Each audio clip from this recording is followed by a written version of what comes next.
The moment I walked into that conference room and saw Patricia Miller sitting in my chair, wearing her signature designer blazer and that condescending smile, I knew this product launch was about to become a battlefield.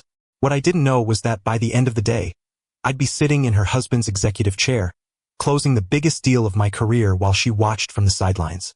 My name is Sarah Chun, and I've been the Senior Marketing Director at TechVision Solutions in downtown Seattle for 3 years. I earned my seat at that table through countless late nights, successful campaigns, and deals that brought millions to the company. My journey to that position wasn't easy. I started as a junior analyst fresh out of the University of Washington, working in a cramped cubicle on the 15th floor, answering phones and organizing files for senior executives who barely knew my name. I remember those first months vividly. The Seattle winters were brutal that year, and I'd arrive at the office before sunrise, my breath visible in the cold morning air as I walked from the bus stop to our building on 2nd Avenue. The city was different then, still recovering from the tech bubble burst, and everyone in our industry was fighting for every client, every contract, every opportunity to prove themselves. But I was determined to succeed. My parents had immigrated from Taiwan when I was 7 years old, working multiple jobs to put me through school. My father drove a taxi during the day and cleaned office buildings at night, while my mother worked at a textile factory and took English classes on weekends. They sacrificed everything so I could have opportunities they never had, and I wasn't going to waste their gift. During my first year at TechVision, I volunteered for every project, stayed late for every deadline, and studied our clients' industries with the intensity of someone preparing for final exams. I learned that Henderson Corp was founded by Marcus Henderson in 1987, starting as a small logistics company in Tacoma before expanding into supply chain management for Fortune 500 companies. I memorized their quarterly reports, understood their market challenges, and could recite their competitive advantages better than some of their own employees. That dedication paid off. After 18 months, I was promoted to marketing associate. After another year, I became a senior associate. And 3 years ago, when the previous marketing director left to start his own agency, Richard Miller offered me the position. I was 29 years old, the youngest senior marketing director in the company's history, and one of only 3 women in leadership positions. But apparently, none of that mattered when the boss's wife decided she wanted to play businesswoman for a day. Make sure to subscribe to our channel to help us bring you more real stories like this one, and comment below to let us know where you're watching from. Your support means everything to us. It started on a gray Tuesday morning in October. The Seattle rain was drumming against the windows of our 32nd floor office, and the city looked like a watercolor painting through the mist. I arrived at 7:30, an hour before our crucial product launch meeting with Henderson Corp, our biggest potential client. The autumn weather in Seattle always reminded me of my childhood, when my parents would drive me through the International District on rainy mornings, pointing out the different shops and restaurants while explaining how each business owner had their own story of struggle and success. This wasn't just any meeting. This was the culmination of 6 months of preparation, the kind of deal that could define careers and reshape our company's future. I had spent the previous evening at home in my Belltown apartment, reviewing every slide of my presentation, practicing my talking points in front of my bedroom mirror, and visualizing every possible question Marcus Henderson might ask. My apartment was small but comfortable, with a view of Elliott Bay that I had earned through years of hard work and careful budgeting. The walls were decorated with framed certificates from marketing conferences, photos from successful product launches, and a picture of my parents at my college graduation. That photo always reminded me why I pushed myself so hard. In it, my father was wearing his only suit, the one he had bought for special occasions, and my mother was crying tears of pride. They had worked double shifts for months to afford my graduation ceremony trip. I had my presentation materials organized in my leather portfolio, the one my parents had given me for my 30th birthday last year. My talking points were memorized, but I had backup notes just in case. My confidence was high, built on months of preparation and years of experience. I had analyzed Henderson Corp's market position from every possible angle, researched their competitors, and developed a marketing strategy that would position them as the industry leader in sustainable supply chain management. The Henderson account represented a $12 million contract, and I had been the primary relationship manager from day one. Their CEO, Marcus Henderson, specifically requested to work with me after our initial pitch impressed his board 6 months earlier. I remembered that first meeting vividly. Marcus had walked into our conference room with 2 of his vice presidents, and I had presented our preliminary market analysis with such precision and insight that he had stopped me halfway through to ask if I had previously worked in logistics. When I told him I had spent months studying his industry, reading trade publications, and interviewing supply chain managers at other companies, he had smiled and said, "This is exactly the kind of thorough approach we've been looking for." Everything was aligned perfectly until Patricia Miller decided to insert herself into the equation. I should have seen it coming. Over the past few months, Patricia had been showing up at the office more frequently, attending company happy hours, and making comments about wanting to be more involved in the business.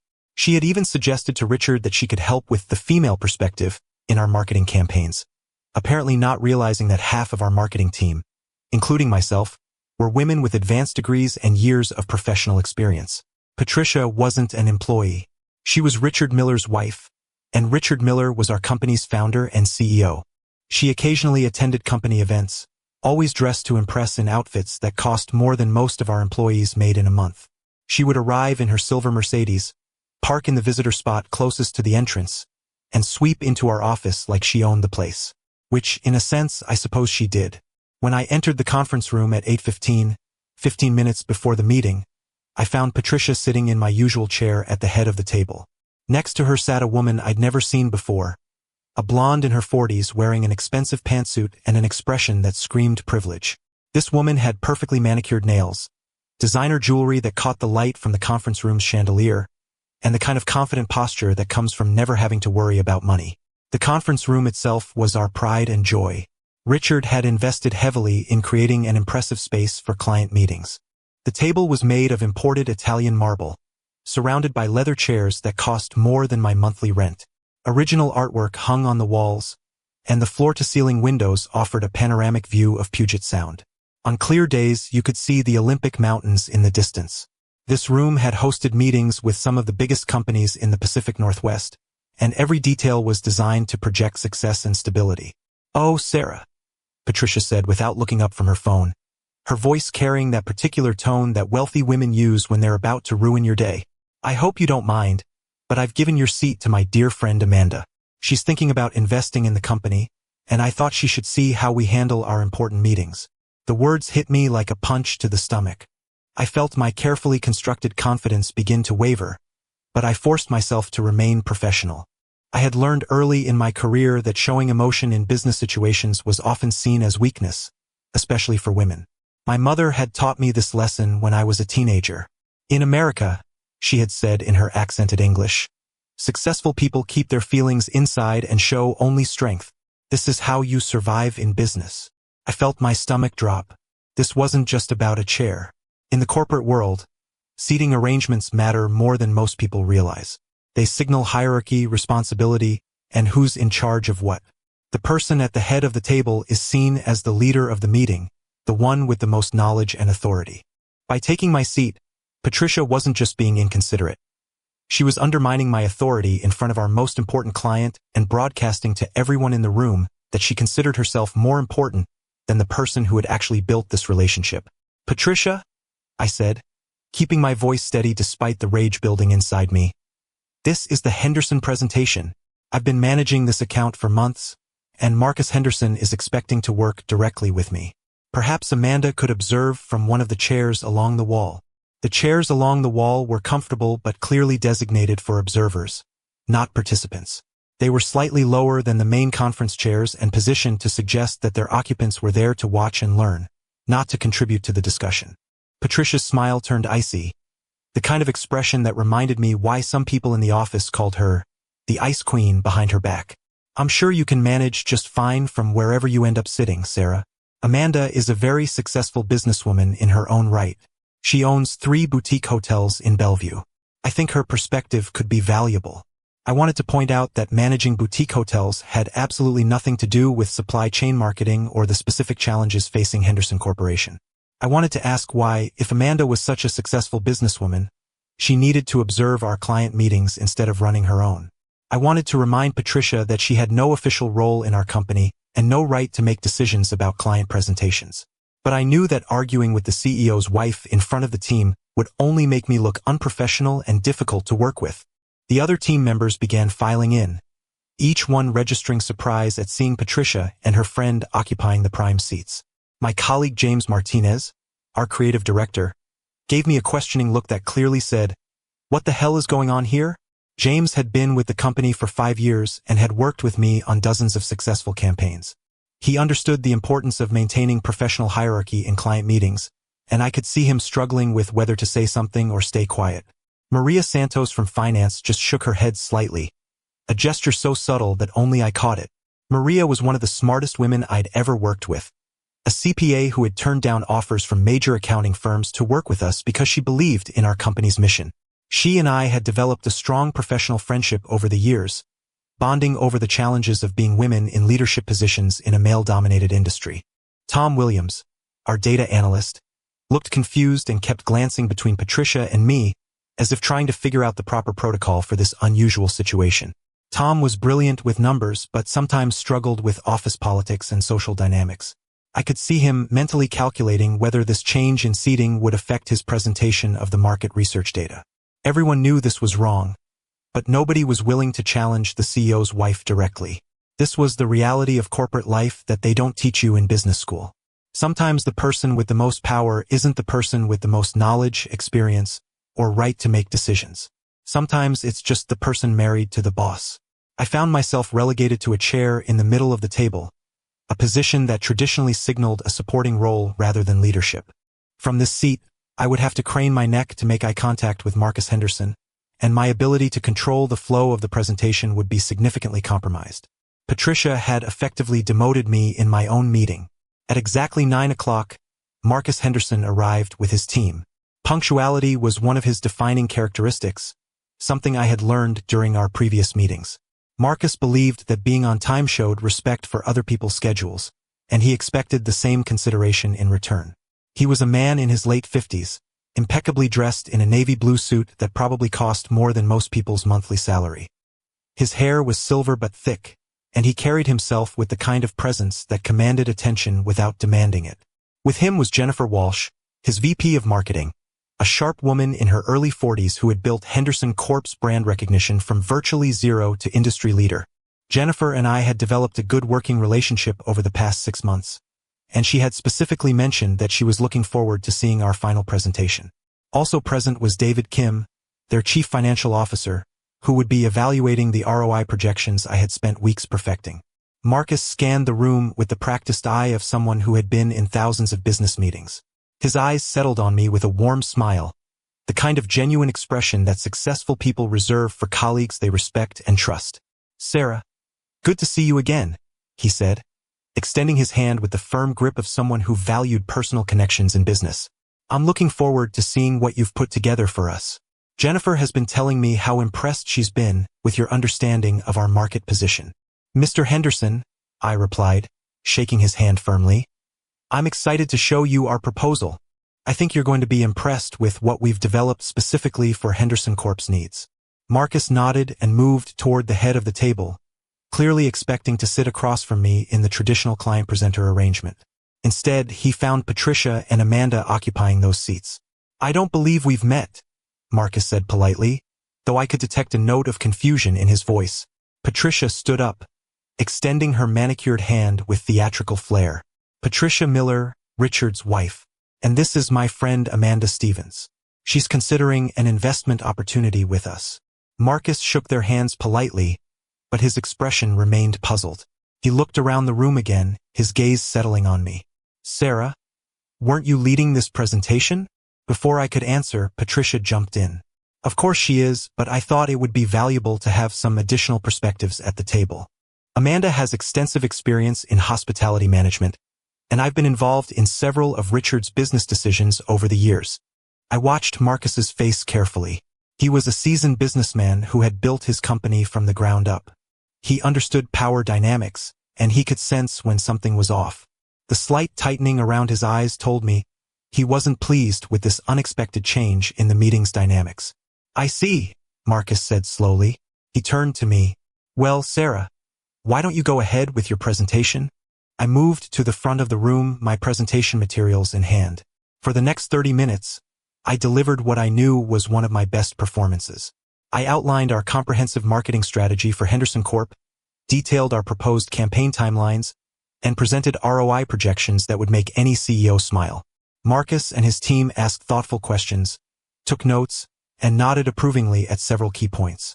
Throughout the presentation, Patricia kept interrupting with irrelevant comments and questions that demonstrated she had no understanding of either our industry or Henderson Corp's specific needs. At one point, she suggested we make the marketing materials more colorful and fun, which made Marcus's marketing director visibly cringe. Amanda, meanwhile, seemed more interested in her phone than the presentation, occasionally looking up to smile vapidly when she thought someone was paying attention to her. The breaking point came when Marcus asked about our implementation timeline for their Q1 campaign launch. Based on Henderson Corp's seasonal patterns and your target demographics, I began. We recommend beginning the campaign rollout in early January, which will allow us to capitalize on the post-holiday market upturn while your customers are actively seeking new solutions. Patricia immediately jumped in. Actually, I think we should wait until spring. People are more optimistic in the spring, and that positive energy will translate to better results. The room fell silent. Marcus looked at Patricia with barely concealed incredulity. Mrs. Miller, with respect, our industry analysis shows that our customer acquisition rates are actually 23% higher in Q1 compared to Q2. Waiting until spring would cost us significant market share to our competitors. Patricia's cheeks flushed slightly, but she pressed on. Well, I still think there's value in considering the emotional psychology of seasonal timing. Patricia, I said firmly, Marcus is absolutely right. The data supports a Q1 launch, and that's what we've built our entire strategy around. At that moment, Richard Miller walked into the conference room. He was a tall man with silver hair and sharp eyes that missed nothing. He looked around the room, taking in the unusual seating arrangement, his wife's flustered expression, and the obvious tension in the air. Sorry I'm late, Richard said. I was on a call with our investors. How are things going here? Marcus stood up to shake Richard's hand. Richard, good to see you. We were just discussing the implementation timeline with your team. Richard's eyes swept the room again, and I could see him processing the situation. He was a smart man who had built his company by understanding people and reading situations quickly. Patricia, he said carefully, I wasn't expecting to see you here today. I thought it would be good for me to be more involved in the business, Patricia replied, lifting her chin slightly. And I wanted Amanda to see how we handle our important client relationships. Richard's expression remained neutral, but I caught the slight tightening of his jaw. He looked at Marcus, then at me, then back at his wife. I see, Richard said. Well, Marcus, I hope you've been getting all the attention you need from Sarah. She's been leading this account from the beginning, and she knows your needs better than anyone. It was a subtle but clear message. Richard was signaling to everyone in the room that I was the point person on this account, not his wife. Marcus nodded appreciatively. Sarah has been exceptional to work with.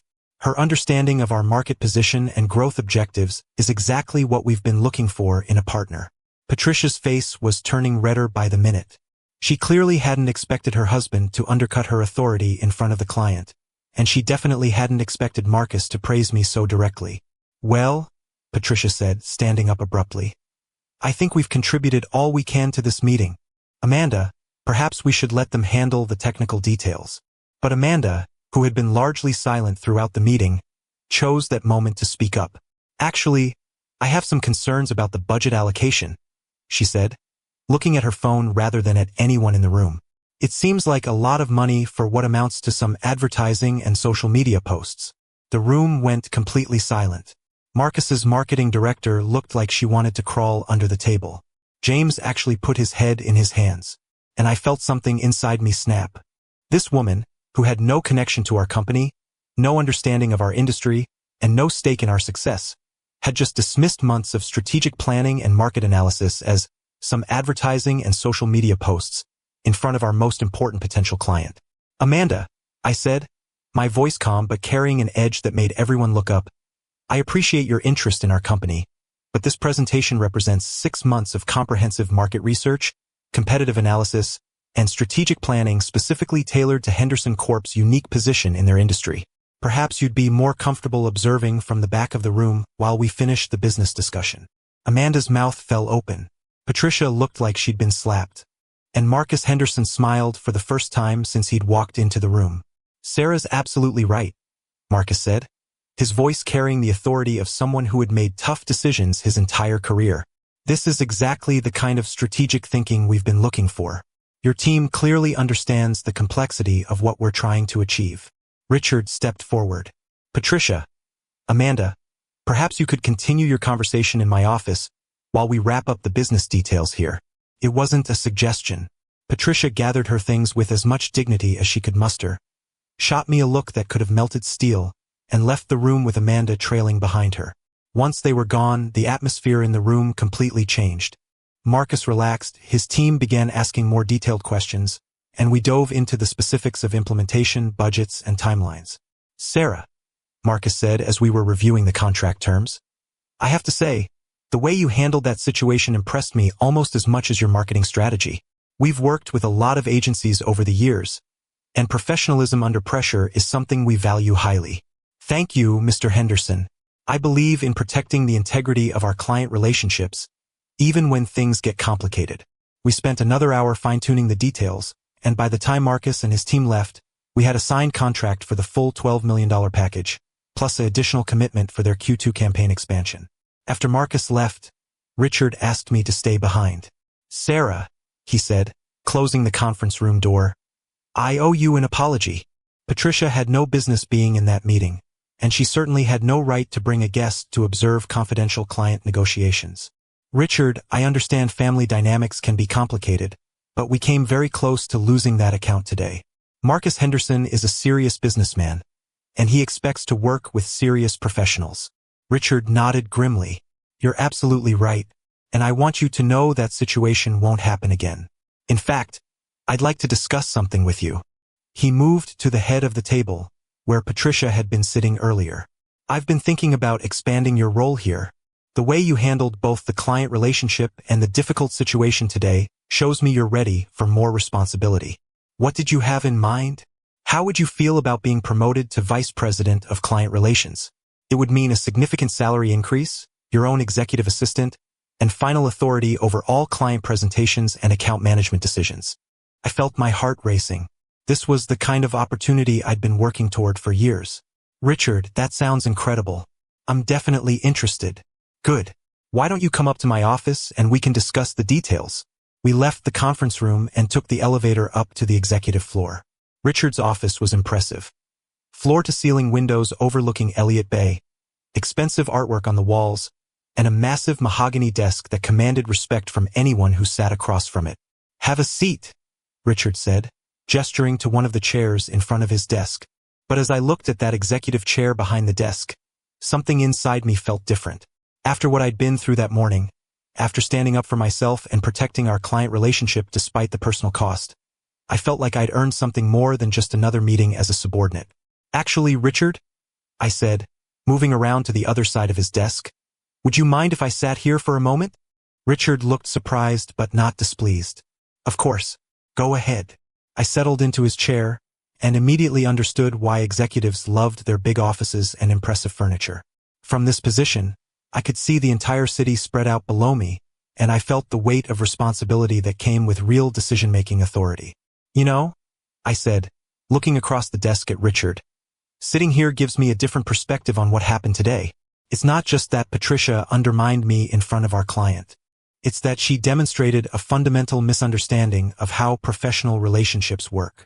Richard sat down across from me, and for the first time in our working relationship, we were having a conversation as equals rather than boss and employee. You're right, Richard said, and I take full responsibility for putting you in that position. Patricia has been pushing for more involvement in the company, and I thought allowing her to observe a meeting would satisfy her curiosity without causing any real problems. I was wrong. The thing is, Richard, moments like today are when client relationships are really tested. Marcus Henderson didn't just want to see our marketing strategy. He wanted to see how we handle pressure, how we maintain professionalism when things get complicated, and whether we'll protect his interests even when it's politically difficult for us. And you passed that test with flying colors. But what if I hadn't been confident enough to speak up? What if I had just accepted the situation and tried to work around it? We would have lost that account, and worse, we would have damaged our reputation with one of the most influential CEOs in the industry. Richard leaned forward. What are you getting at, Sarah? I'm getting at the fact that protecting client relationships sometimes means making difficult decisions about internal dynamics. And if I'm going to be Vice President of Client Relations, I need to know that I have your full support when those situations arise. You have it. Absolutely. I stood up from his chair and moved back to the other side of the desk. But the dynamic between us had permanently changed. I was no longer just another employee asking for guidance. I was a senior leader discussing strategy with the CEO. Over the next week, the news of my promotion spread through the office. Most of my colleagues were genuinely happy for me, but the tension with Patricia Miller was far from resolved. She made a point of walking past my new corner office several times a day, always with a disapproving expression. She also began making comments at company social events about people who don't understand their place, and employees who think they're more important than they actually are. But I had learned something important from that conference room confrontation. Sometimes standing up for what's right means accepting that some people won't like you, and sometimes protecting something valuable, whether it's a client relationship, your professional integrity, or your team's success, requires making enemies of people who thought they could walk all over you. 3 months later, the Henderson Corp campaign launched to incredible success. Their Q1 revenue increased by 31% compared to the previous year, and Marcus Henderson personally called Richard to praise our work and request an expansion of our partnership. "Sarah," Marcus said during one of our quarterly review meetings, "I have to tell you something. The way you handled that situation in your conference room back in October was exactly what convinced me we were making the right choice. Any agency can create good marketing materials, but not every agency has leaders who will protect their clients' interests, even when it's personally costly. Thank you, Marcus. That means a lot coming from you. In fact, I've been telling other CEOs in my network about your professionalism and strategic thinking. I think you're going to be hearing from some of them soon." And he was right. Over the following months, 3 new major accounts reached out to us specifically asking to work with me, citing recommendations from Marcus Henderson. The irony wasn't lost on me. By standing up to Patricia Miller and refusing to be pushed aside, I had actually created more success for her husband's company than she ever could have achieved by trying to insert herself into our client relationships. As for Amanda, Patricia's friend who had dismissed our work as some advertising and social media posts, she never did invest in the company. In fact, I heard through the office grapevine that her own hotel business was struggling, partly due to their outdated marketing approach and lack of digital strategy. Sometimes I look back at that rainy Tuesday morning and think about how differently things could have gone. If I had just accepted the seating arrangement, if I had let Patricia and Amanda dominate the meeting, if I had prioritized keeping peace over protecting our client relationship, we would have lost not just the Henderson account, but the respect of one of the most influential business leaders in our city. The aftermath of that meeting rippled through our industry in ways I never could have anticipated. Word spread quickly through Seattle's tight-knit business community about the professional way our team had handled a difficult situation. Marcus Henderson, true to his word, began recommending our services to other CEOs in his network. Within 6 months, we had secured contracts with 3 additional Fortune 500 companies, all of whom cited Marcus's recommendation as a key factor in their decision to work with us. But the real change wasn't just in our client roster. It was in how I saw myself and my role within the company. That morning had taught me that sometimes protecting what you've built requires taking risks that feel uncomfortable in the moment but are absolutely necessary for long-term success. Patricia Miller, for her part, seemed to disappear from the office after that incident. Richard told me privately that they had agreed she would focus her energy on her charitable foundation work instead of trying to insert herself into business operations. Amanda never did invest in the company, and I heard through various sources that her hotel business continued to struggle, partly due to their outdated approach to marketing and customer engagement. Instead, by refusing to be pushed out of my rightful place, I ended up earning a seat at the real table where decisions get made. And when I sit in that executive chair now, whether it's in my own office or in Richard's during our strategic planning sessions, I remember that sometimes the biggest victories come from the moments when we decide we won't be moved from where we belong. The rain still drums against the windows of our Seattle office, but now when I look out at the city from the 34th floor, I see it from a different perspective. I see it as someone who learned that respect isn't given based on whose wife you are or how much money you have or how loudly you can demand attention. Respect is earned by doing the work, protecting what matters, and standing up for what's right even when it's uncomfortable. My office now is 3 times the size of my old one, with its own private bathroom and a sitting area for informal meetings. The walls are decorated with awards from industry organizations, photos from successful product launches, and that same picture of my parents at my graduation. But now it's joined by a new photo from last month's company retreat, where Richard presented me with the Executive of the Year award in front of the entire staff. In that photo, I'm standing at a podium overlooking Lake Chelan, holding the Crystal Award and smiling genuinely for the first time in months. Behind me, you can see the mountains reflected in the lake's surface, and the sun is breaking through the clouds in a way that makes everything look possible. My parents flew up from California for the ceremony, and seeing their faces in the audience reminded me once again why I had fought so hard to earn my place at that table. The promotion to Vice President of Client Relations came with responsibilities I never could have imagined when I was starting out as a junior analyst. I now oversee a team of 12 marketing professionals, manage relationships with 17 major corporate accounts, and serve on the company's executive board. Last quarter, my division generated $43 million in revenue, making it the most profitable department in the company's history. But more than the money or the title, what matters most is the respect I earned that day in the conference room. When new clients meet with our team, they know they're working with professionals who will protect their interests, even when it's difficult. When my team members face challenging situations, they know they have a leader who will stand up for what's right rather than what's politically convenient. And that's a lesson worth more than any $12 million contract, though I have to admit, having both the lesson and the contract feels pretty good from where I'm sitting now.